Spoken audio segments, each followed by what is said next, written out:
We sincerely apologize for the break-in transmission. We are still on the program International Forum, and we are looking at the U.S., talking about gun killings in the United States of America. And we still have Dr. Stella Monigo here and also Dr.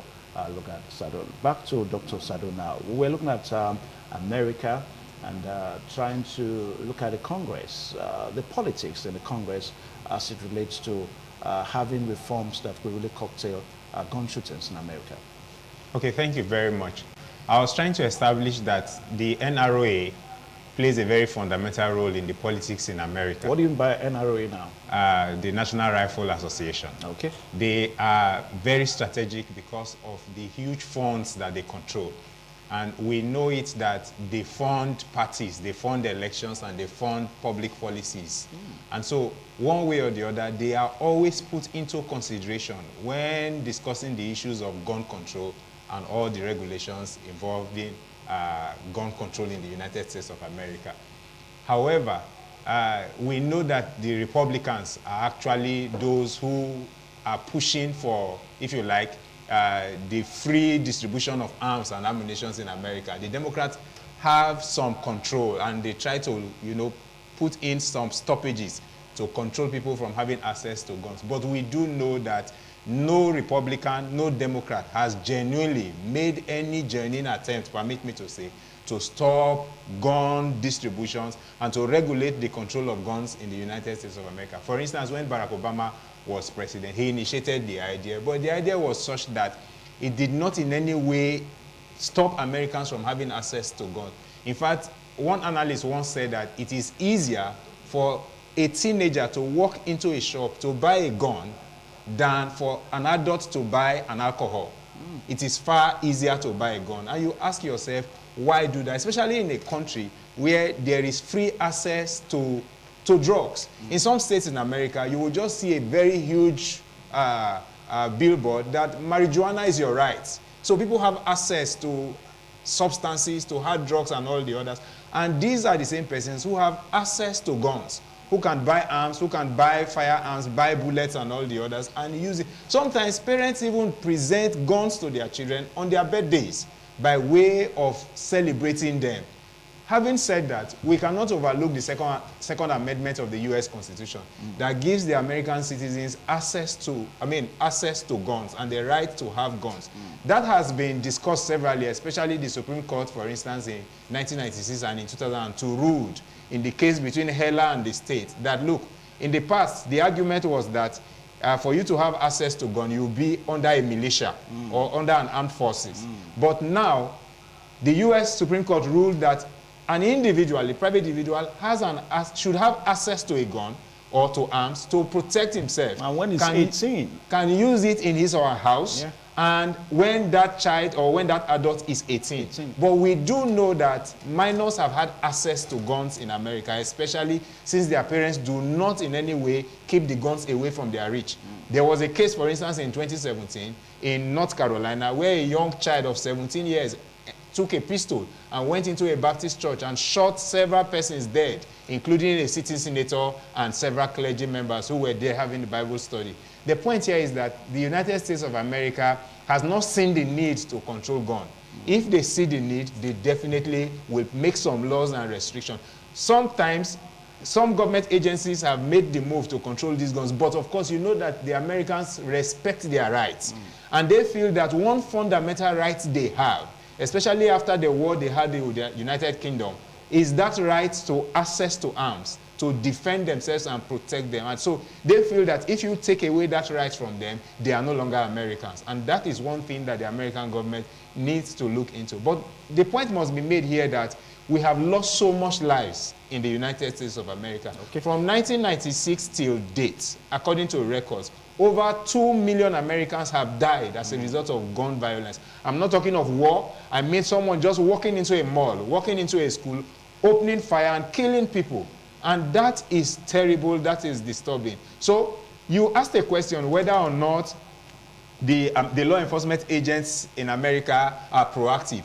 Because they got a wind of the information. And this is not the first time. For instance, in 2018, when they entered the naval base and they opened fire, they got a wind. The FBI will always say that, look, they got information about this. But the point is, You had the information. What did you do about the information? Okay, That is quite critical. All right, let me pause you there so that I'll bring Dr. Monigo in. Now, the issue, it's kind of worrisome because we understand that the U.S. is such a place that states have their own laws, even despite the federal laws. Absolutely, and all that. yeah. And that's a big issue.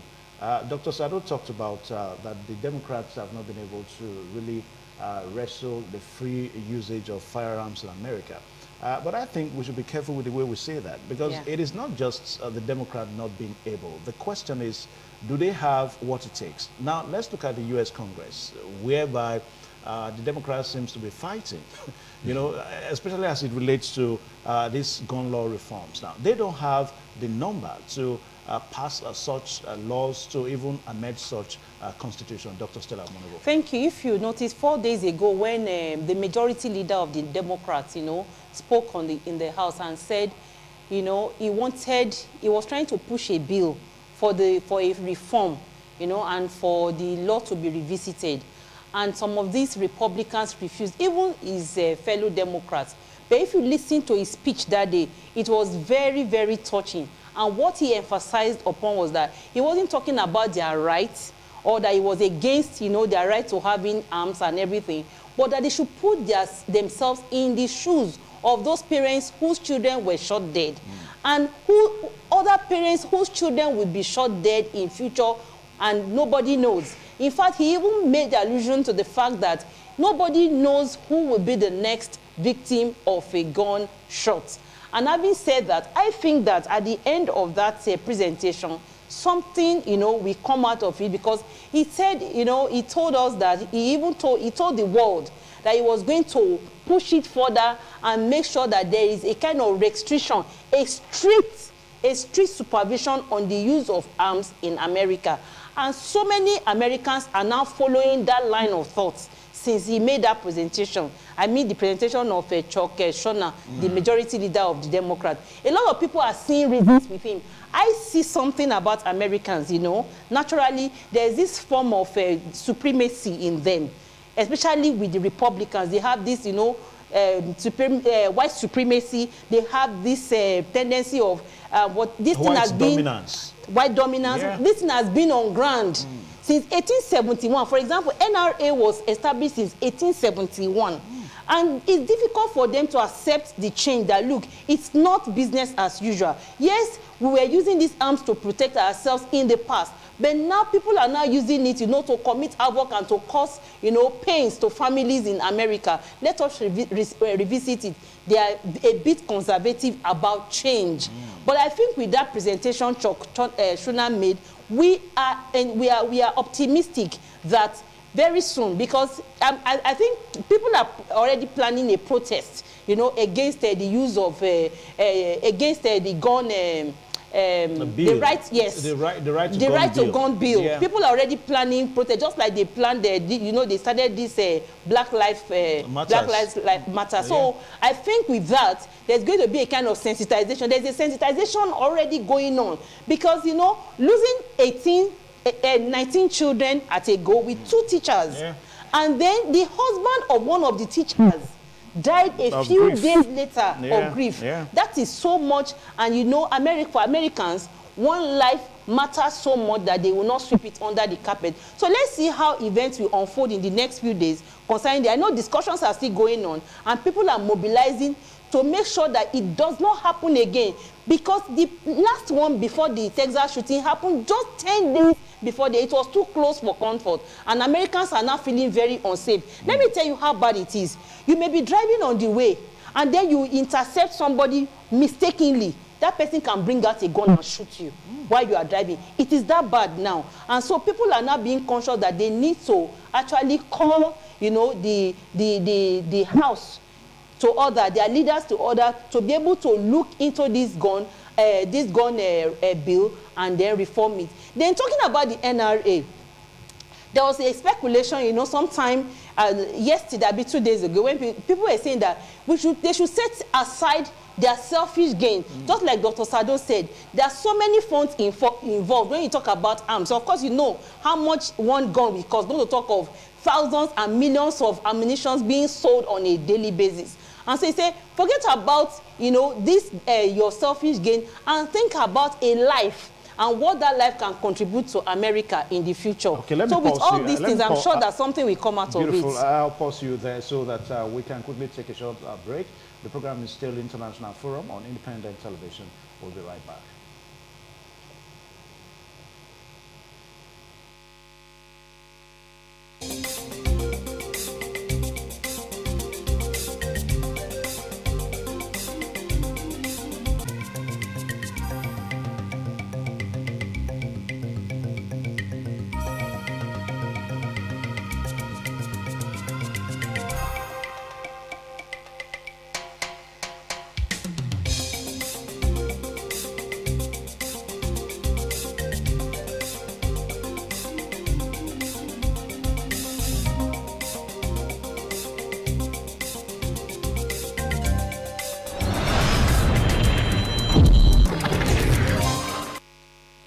All right, the program still here, International Forum on independent television. Now, let's quickly take a recent research from Gun Violence Archive, an independent organization that collates data. And we are told that just as we had the Robb Elementary School in Uvalde in US, we are told that on the 25th of May, that's a few days ago in Philadelphia, a man riding a mountain bike opened fire. That's on Wednesday night on a home where a young man and his dates were preparing to leave for a treat. And we're told that about 34 people died. And also too, on May 27th, that's about 2 days later, 6 people were shot dead at a graduation party in Alabama early Thursday. And also too, we also have other reports. That's on Saturday, May 28th. We are told that in Chattanooga, that's in Tennessee now, 6 people were shot, and a block, that's at a block away from a Tennessee aquarium, whereby about 7 persons died. And also too, the report seems to be endless now. On Sunday, May 29th, Fox 32 in Illinois reported that 5 people remain in serious condition as a result of sporadic shooting in the environment. Now, one thing that seems to stand clear in all this shooting is that one is almost tempted to want to, you know, maybe situate some of the reasons that is not far-fetched from colored environments. What I mean by colored environment, trying to follow the argument that Dr. Earlier posited, that the Republicans seems to bring up this attitude of that they are the true Americans and all that. Now, can we say, because recent happenings has also suggested that we have more of these killings in colored environments compared to where you have the white supremacists, Doctor? Yeah, we can never separate that in America except certain changes occur. The racism in America has gone beyond the traditional racism. It is now circumstantial and situational, such that in America, you are not called a black person. The situation will make you know that you are a black person. You are not called a colored person. The situation will show to you that you're a colored person. So for instance, you walk to a place and you need to buy an apartment and they tell you, well, they won't tell you we don't sell to colored people. They just tell you that a deposit here is $1 million. Because you are colored. You just know that you can't afford it and you walk away. That must be established. However, the gun violence is no respecter of colors. We must also establish that. Yes, it is true that more colored persons are affected, and I'll give some of the reasons for that, but it is no respecter of colors, because several instances, for example, if you check the one that happened in 2017 in North Carolina, you will notice that it involved both whites and blacks. Colored. Yes. I like to say white and blacks because they were dominantly Negroes and the others were Caucasians. And very straight to the point. The one that happened, for instance, in California, she made mention of, she gave an illustration that you could, on the driveway, you could offend someone and the person will pull out a gun. And that was exactly what happened, for instance. I think December last year, I saw the video of a young guy who was trying to overtake another lady, and the lady somehow didn't know.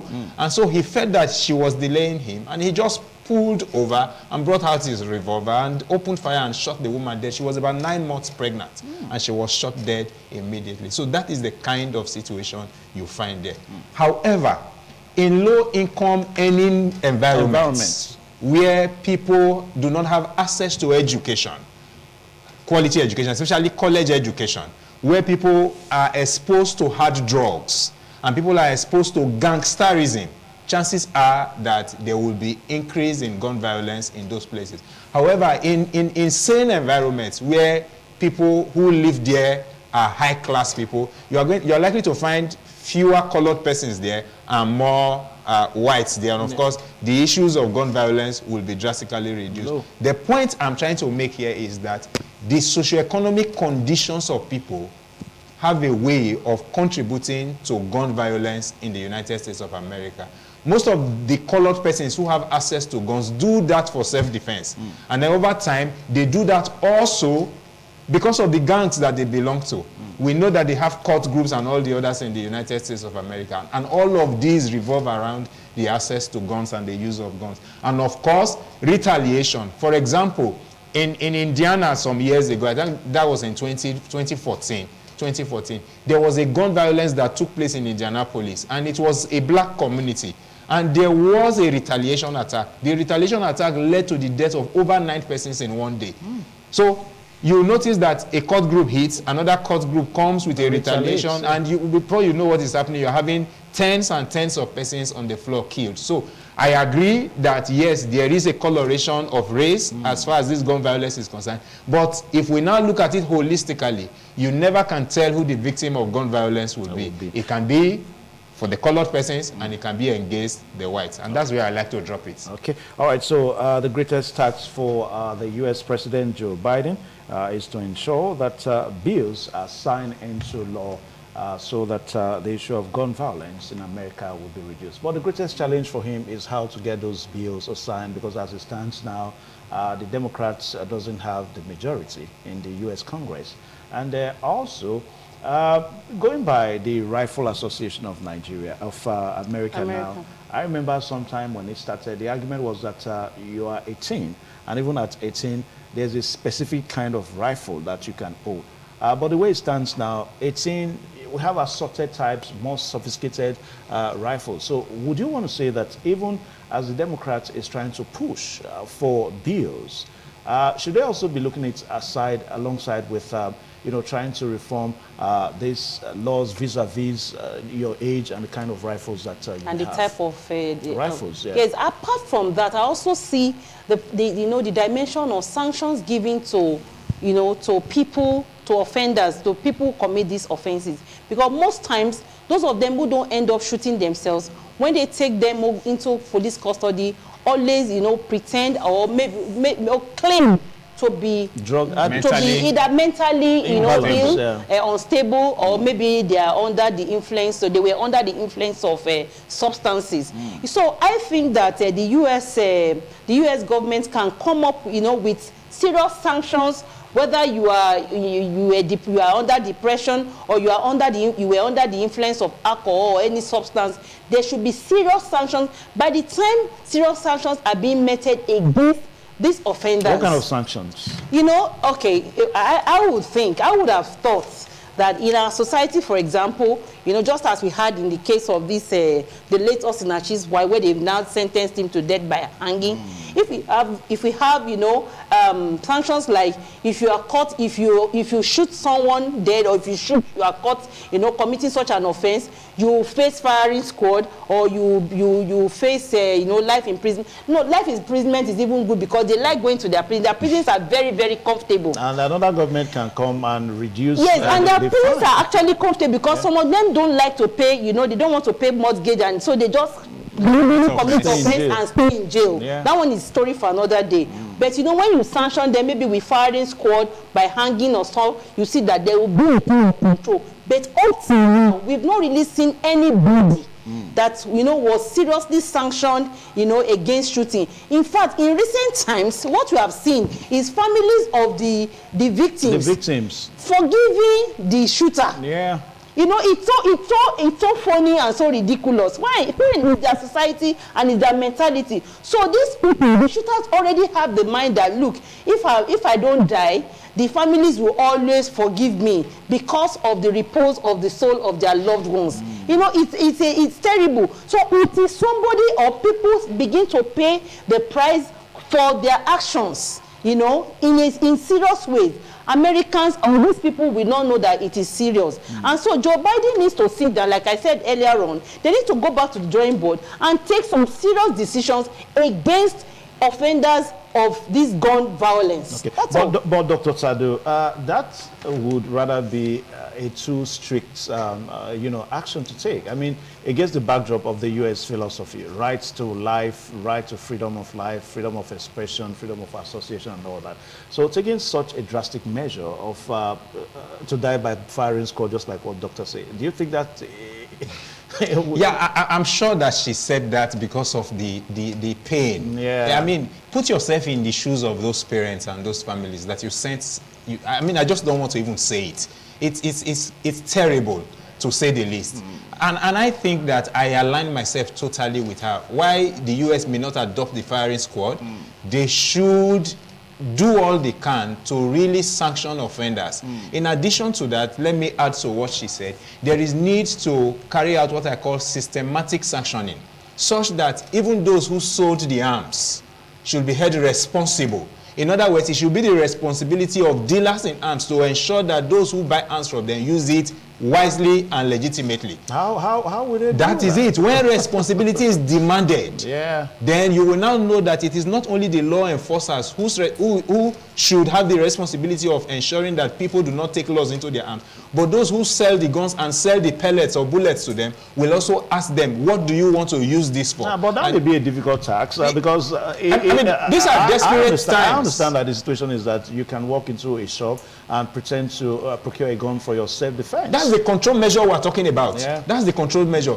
If you're buying a gun, for instance, for your self-defense, you're not just going to buy a gun. You are going to buy the pellets or the bullets you need. Is that not so? Yeah. Then they should be accountable. For instance, in Nigeria, I'm aware that even the law enforcement, the bullets given to them, they account to they give account of those bullets to their superiors. So why should a private individual without a supervisor just walk into a mall, buy a gun, and come the next day and buy packets of bullets? Not because he's not a law enforcer. What's he using it for? Such control measures will help, if you like, to change the narrative. Then, lastly, on this suggestion that I'm trying to give, it is also important for the American people. The last one that happened, for instance, in Texas, the mother was explaining his son, explaining the reason why the son did it, that the son is only a child and that they should forgive, that the child is a minor. 18? Exactly. No, not 18. This one was the one that took place last year. Okay. My point here is that parents should also be held responsible for any action that their children get involved in that leads to the loss of life of another person. Okay, but Doctor, quickly, let's see the response that the U.S., the local police in Texas, in Uvalde, the response they gave to Ramanos situation now, talking about Ramos, Salvador Ramos. Now, he was killed. One would have thought that somehow they would have found a way to maybe capture him so that he would give explanations so that we can actually know the true reason. Maybe subjecting to some psychological scrutiny, Dr. Maniwo. You see, that's the point. Even if he had been caught, alive, it would have still been the same thing. He would have said he was under, maybe he was depressed, or he was under the influence of alcohol, and then he will now go through rehabilitation and go back into the society and maybe commit more crime and all those things. And then coming back to when we were talking about sanctions before, it is of course possible to regulate the sales of arms and everything if the Americans want to. For example, with the sale of alcohol, let me tell you how it goes. If a minor takes alcohol, they trace it to where the person purchased the alcohol from, and the person who gave that minor alcohol is held responsible. It's that bad. Even adults, when they come for alcohol, do you know that they are entitled to nothing more than 2 shots officially? So anything above 2 shots, if the person gets drunk and they really want to carry out research, they trace it back with the use of the CCTV camera everywhere. So the places where the person bought this alcohol from. I was sharing an experience with him, some time ago, was it not last year, in a stadium where people were going to buy, during shows, they will buy alcohol over and over. Yeah. And then when you go to a particular place, when you got more than 2, they tell you that no matter the amount of bribe, they tell you, no, you cannot have any more. And so what they do, they go and invite their friend, maybe to buy for them. They have someone who had bought in another booth, but on record, you must not get more than 2 shots. So with this gun something, if they are actually concerned about it, the way I can see this Chokshuna really concerned about it, I think they can also regulate it. It's just a matter of let them, see it as a major problem in America that is now threatening the lives and the peace of Americans.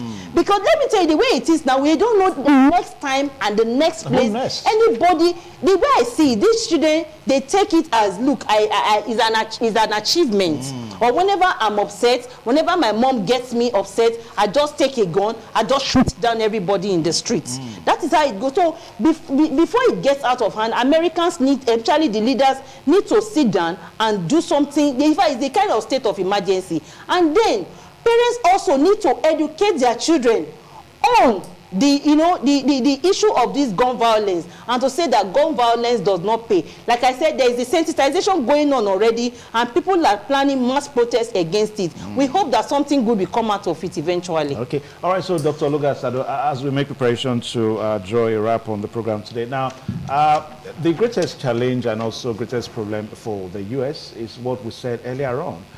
The ability of individual states to veto federal laws is right there. It's almost something that is enshrined in the U.S. Constitution.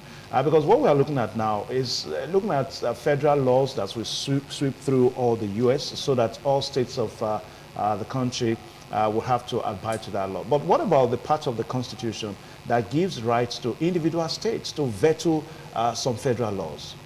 Well, you see, that's a constitutional matter. And if just like Dr. Omonigo said, if life means anything to the American leaders across the 50 states and at the central level, there is need for them to have a general consensus on the need to amend that aspect of Constitution, especially as it affects gun control. Because of the effect of gun violence, I agree that that's a constitutional matter, and there's little President Biden can do about it. Even when he issues an executive order like Obama did, some states will counter it with their own. Yes, they'll veto it and refuse that to be domiciled in their own state. And I agree that that's the peculiarity of America. But the Congress must initiate the process. They must initiate the process such that they cannot canvass for support. Just like she said, there is agitation, there is planned protest, there is planned demonstration across the 50 states. And different people are picking up these issues to drive home the point, such that America can be a safe place. For instance, in California, I think it was in February 26th, a man who had divorced the wife had an issue, and so he was under what they call regulated visits. And so the court permitted him to see the children, 3 daughters. And of course, they asked a social worker to be in attendance, and they decided to meet in a church. And they all came, and they were all around. But of course, the wife was not there because they had divorced, but he wanted access to his children. And they were just talking when he pulled out his gun and shot the 3 daughters dead, and shot the social worker dead, and shot himself dead. That was never documented, but we saw it, we heard it, we read about it. That is the kind of situation, such that it's not only minors who perpetrate these ills of gun violence, even adults. In fact, the American adults have set a wrong pace for the minors. They are only imitating what their fathers and mothers have taught them. And so we must take it beyond the children. We must look at it from top to bottom. I'm not quoting Buhari. I'm just saying that from this perspective, that from the elders to the young ones, there is need for a total overhaul of the American space, such that it must be a social revolution from the inside, that their mindset and perspective on this gun issue must change. Not because anybody is doing it to take their rights from them. And she said it very succinctly. Nobody is engaged the right of Americans to own arms. But it must be owned responsibly. Responsibly. That responsibility is very fundamental. As I close, it's important to note that before you can have access to gun, there is need to do a psychological check. There's need for a mental check. No one should walk into a mall and just acquire a gun because he's 18. It is irresponsible of the government, permit me to say, to allow anyone to just walk into that place and get a gun. It is highly irresponsible. And that is why we have seen that the killings in America are unprecedented. In fact, according to statistics by the Global Gun Control Index, it states that the gun violence in America and the deaths associated to gun violence in America exceeds that of all the other European states put together. I was going through a report just now. Okay. I just decided to stop because of time. Right from May 25th, series of killings, series of deaths in different states. Yes. And to the extent that we understand that it's almost having influence in Canada. Yes. Because an average Canadian it looks himself, think look that at that's the probably America. the lifestyle in America. I want to quickly comment on that, Doctor. Well, it's not only in Canada or some, it's even going into the United Kingdom as well. Of recent, we see in central London where people are having parties, somebody will just bring out gun and everything. So people are now seeing, that comes back to sanctioning offenders. When they see that offenders, gets away with it, you see others trying to imitate them and feeling that that is the way to show that you are a big boy or you are a happening person, especially with these teenagers, who are just 18, who just turned 18, who are just maybe 17, close to 18. So what I'm trying to say is that we must put on ground sanctions to put a stop to this gun violence. And secondly, very importantly, we must make people to know that it is very irresponsible of them to just think they can take lives the way they are just because they want to have fun, or because you are upset about something, or because you are high over one substance or the other. It is highly irresponsible to take the life of another for any reason. So I also feel that governments of other countries should be proactive. The Prime Minister, for example, should be proactive in Canada, in the United Kingdom, and should not wait until the thing deteriorates before they will not start running up and down. They shouldn't be reactive, but rather proactive to put laws on ground now before it gets out of hand. And because some of them will even, people are now migrating from America to Canada. And they will carry this attitude, to Canada. And then maybe the Canadian residents who had been there before will say, they want to protect themselves. And before you know, the thing spreads like that. And so people need, all other countries around, need to be proactive to say there should be nothing like, owning of arms.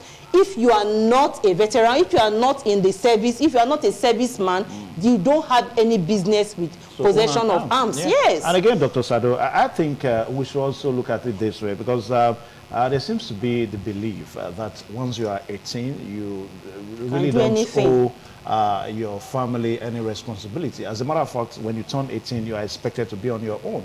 Let's take it back to Nigeria. A child of about 25 is still probably being still fed and still under the watch, so to say, now of the parents. So if we extend that kind of lifestyle to the US, don't you think it will have a way of solving the issue? They have a lot to learn from us. One of the opening remarks that Dr. Omonigo made was that it is not Uhuru in America.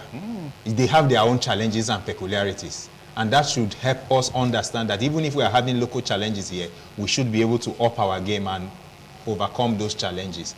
The Americans have a lot to learn from the way we live our lives, especially in our communal system, our support for one another, and of course our responsible relationship that we have with one another. That is very fundamental. I think that the American practice of saying once you are 18, you are independent and you can walk away may have worked to an extent, but it's no longer working. And if it's not working effectively, there is need for the American family system to be rejigged in a way that it can produce the desired result. The American family system as it stands now exposes the young ones to the outside world too early, such that they are unable to deal with the challenges that come from it. We cannot say this in the absence of the social media effect, because the social media effect has actually distorted the family structure, so much so that it is affecting the American family greatly. Some children now who want to perpetrate this gun violence do that recording themselves. Yes, and they just want many likes. They want many views. Some of these things, you even find them on the social media. Yes, on TikTok. They want many views. In fact, they may have even said that, look, on the 2nd of July, this is what I want to do. Join me by 12 a.m. and you see many people following up on them. All right. Lastly, on this issue of gun violence, we may restrict the sales of guns from our malls, but the social media has also not helped matters because people go to shops to buy equipment and implement to assemble guns, such that they may not buy a rifle, and that is one challenge the American government is having. They don't know the record, the number of guns they have, because people no longer buy guns as much as they assemble themselves. Assorted rifles of all kinds, such that when you even see the outcome of the gun, the law enforcement are finding it difficult to identify the kind of gun that achieves that wickedness. And so the American state needs to wake up, and then Nigeria must learn from this. We're already having heightened gun violence in the southeast, in northeast, northwest, even in the south-south. The government must act responsibly, like she said, proactively, to solve this problem. All right, so we still commiserate with the students. Students are still in the school now, talking about Robb Elementary School in Nevada, in Texas. So we commiserate with the family. We understand that most parents have decided to take their children away from the schools there, but that may not solve the situation, because the bigger problem is that there is still bill that supports that once you are 18, you have the right to own a gun. So not until America as a nation try to amend this constitution, they may continue to have this problem, and it's not going to all go well for other parts of the world. A very big thank you to Dr. Stella Omonigo, the head of department, Foreign Language Department, University of Benin, and also Dr. Lugat, the lecturer with Sociology and Anthropology Department, University of Benin. Thank you so much for finding time to Thank you for having us. All right, so until same time, next time on the program International Forum, my name is Evan Sunokoge. Good afternoon.